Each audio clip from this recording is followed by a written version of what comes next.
Pernah nggak sih kamu ngirim chat ke temen pakai emot senyum kayak gini? Terus temen kamu malah nanya, kamu kenapa? Kok kayak marah sama aku? Aku ada salah apa sama kamu? Halo, aku Naur Azhara Amri Tajwid, mahasiswi jurusan Komunikasi dan Penyiaran Islam semester 4. Masyarakat multikultural di era digital sekarang ini, budaya itu bukan lagi soal beda suku atau beda negara, tetapi juga beda generasi. Pada kesempatan kali ini, kita akan membedah miskomunikasi antara generasi milenial dan generasi Z, di mana generasi milenial dan generasi Z ini sering banget salah paham atau salah sambung. Padahal aplikasinya sama, kuotanya sama, tapi frekuensi mereka lah yang berbeda. Seperti yang kita lihat sekarang, fenomena digital dialek. Mungkin bagi milenial, ruang digital itu hanya sebatas alat komunikasi tambahan. Tetapi bagi Gen Z, ruang digital adalah habitat asli atau bisa kita sebut makanan sehari-hari kita. Contohnya, bagi generasi milenial, tanda baca titik merupakan sebuah kepastian, sebuah pengakhiran kalimat yang baik dan benar, sebuah tata bahasa, tata krama. Contohnya, besok ada rapat jam 9 pagi ya, titik. Dan mereka itu sudah terbiasa dengan hal itu. Jadi mereka itu fine-fine saja, aman. Tapi beda lagi kalau Gen Z. Gen Z, kalau kita mengirim tanda baca titik, itu merupakan sebuah ancaman, dianggap sebuah ancaman tersendiri. Misalkan pandangan orang lain ke kitanya jadinya kayak, kamu lagi marah ya sama aku? Kok kamu ketus banget sih sama aku? Aku ada salah apa? Padahal hanya sebatas tanda baca. Nah, dengan fenomena tadi, tanda baca itu bukan lagi soal tata bahasa atau tata krama, tetapi juga soal bisa menunjukkan soal bagaimana kita itu bisa menunjukkan ekspresi atau emosi kita dengan tanda baca saja. Nah, ini itu bukan fenomena yang lebay atau alay gitu, tetapi ini adalah evolusi bahasa. Contohnya lagi, generasi milenial kalau misalkan ada suatu hal yang lucu, mereka akan memakai emot ketawa kayak biasa, kayak gini, emot ini. Beda dengan generasi Z. Generasi Z itu kalau misalkan ada satu hal yang lucu, kita itu memakai emot nangis. Kenapa? Karena generasi Z itu udah basi kalau misalkan pakai emot ketawa seperti itu. Jadi generasi milenial itu sudah terbiasa dengan kurasi terstruktur, rapih dan terstruktur.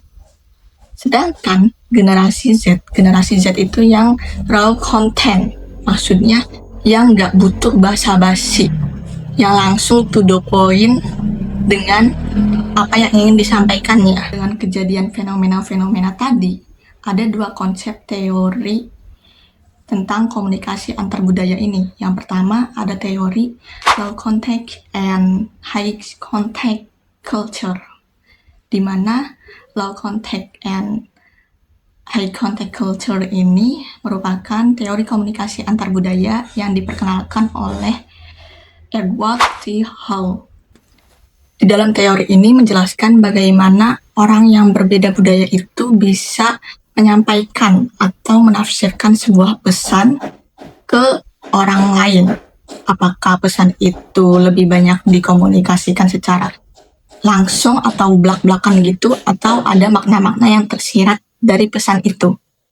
High contact culture adalah teori komunikasi antar budaya yang komunikasinya itu nggak selalu langsung, maksudnya nggak selalu yang belak-belakan langsung. Bukan cuma dari kata-kata doang kalau di chat, tetapi di dalamnya itu ada makna yang lebih tersirat lagi, makna tersembunyi lagi.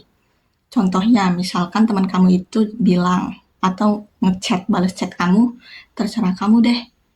Tapi kan kita nggak tahu apakah dia memang benar-benar mengikuti terserah kemauan kita, atau dalam hati dia dia itu tidak setuju dengan pendapat kita. Nah, teori high contact culture itu cenderung cocok dengan generasi Z. Karena generasi Z itu bisa melihat makna yang di dalam. Jadi bukan cuman kata-katanya doang. Bisa dengan tanda baca, yang seperti tadi yang sudah dijelaskan. Terus dengan emot, dengan emoji lain, stiker, dan lain-lain. Nah, yang kedua itu ada teori low contact culture, di mana teori ini itu adalah teori komunikasi antar budaya yang komunikasinya itu to the point, jelas, langsung ke intinya. Jadi, dalam teori ini tuh komunikasi itu nggak ada makna tersirat seperti yang tadi, teori high contact culture. Langsung, kalau misalkan dia ngomong A, berarti ya maksudnya A. Contohnya seperti tadi, besok rapat jam 9 pagi ya, titik. Itu kan jelas, singkat, padat. Tapi itu juga tidak ada makna tersiratnya. Intinya, teori low contact culture ini merupakan teori komunikasi yang jelas, singkat, padat, formal, lebih ke formal. Nah, teori ini cocok dengan generasi milenial, di mana generasi milenial ini sudah terbiasa dengan bahasa-bahasa yang formal. Jadi mereka tuh fokusnya pada isi pesan, inti dari isi pesannya, bukan pada ekspresi, perasaan, atau nuansa lainnya. Nah, ada lagi teori culture shock. Ialah di mana kondisi seseorang itu merasa kebingungan, merasa cemas, atau bahkan stres ketika ada perbedaan lingkungan budaya dari yang setiap hari mereka rasakan. Bagi generasi milenial itu sudah lahir ketika teknologi itu mulai berkembang. Jadi mereka itu terbiasa formal, jelas, dan terstruktur.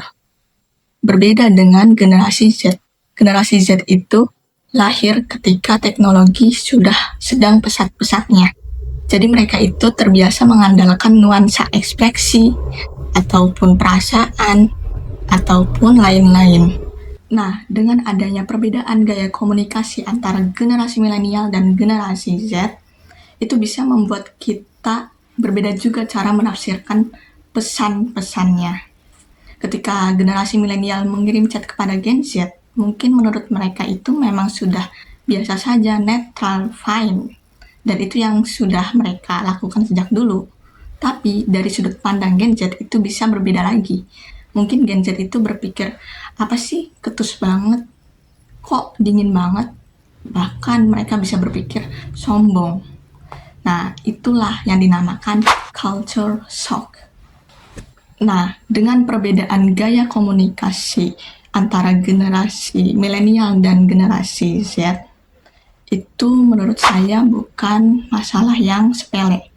Karena dengan perbedaan high contact and low contact culture-nya ini bisa menjadi sumber masalah di ruang digital bagi generasi saat ini.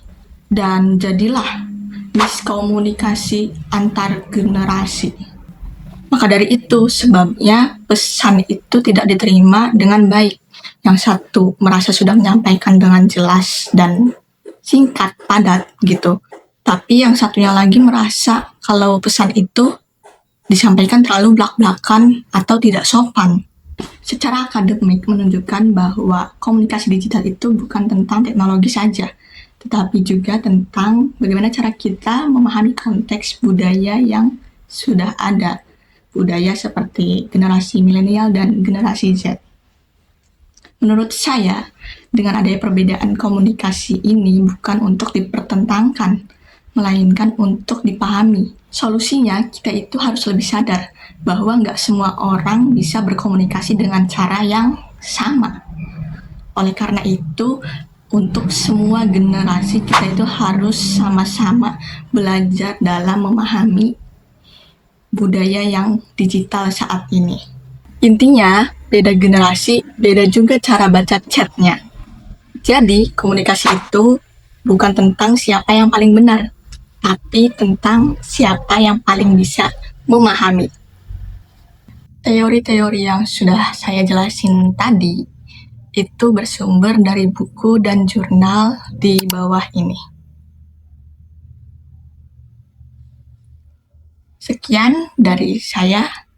Semoga bermanfaat untuk kalian semua tentang pembahasan perbedaan gaya komunikasi antara generasi milenial dan Gen Z.